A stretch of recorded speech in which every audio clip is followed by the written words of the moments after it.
Hi, my name is Lucy Trueman. I'm an organisational psychologist and founder of Trueman Change. And this video is about local government reorganisation. And the question I want to answer is, why is it important to invest in your managers that are going through this process right now?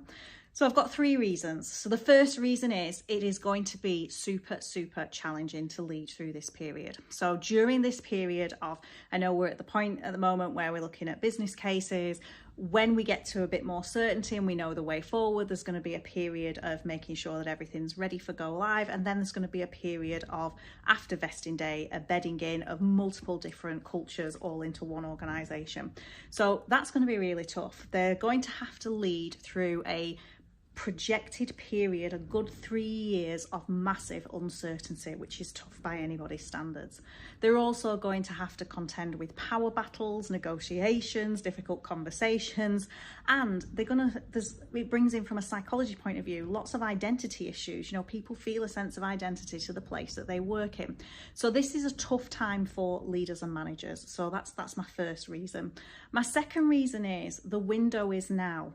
And that's really important, because if you wait until sort of spring, summer next year, by then you're going to be absolutely in the weeds of how do we make this safe and legal? What's all the work that we've got to get done? And that is when all the pressure will be at its highest. So if you wait until then, your managers won't have the time or the headspace or the capacity to do any sort of reflection about resilience and support.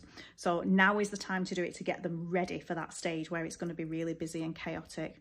And the third reason is your managers are going to be the most impacted. So if we look at things like Maslow's hierarchy of needs and our needs for physical stuff and safety, can we pay the mortgage? Can we put food on the table? Actually, local government reorganisation is going to create a huge amount of unjustified uncertainty, because we've still got the same services to deliver no matter what the blueprint is in terms of the organisation. However, where there is more risk is those management layers. So they're the people that are most at risk to be personally impacted by LGR, and yet we also need them to be in a position to lead well through this period because it impacts staff. So they're my three reasons. If you want some support, if you want some help, we're doing some research at the moment, which we've done our first tranche of it. We've got lots of themes coming out of that in terms of what managers are likely to experience over the next 3 years based on interviews with people that have been through it before. We can help you in that regard, or we can also help by coming in and doing workshops. So go give me a shout if you think that you need some support.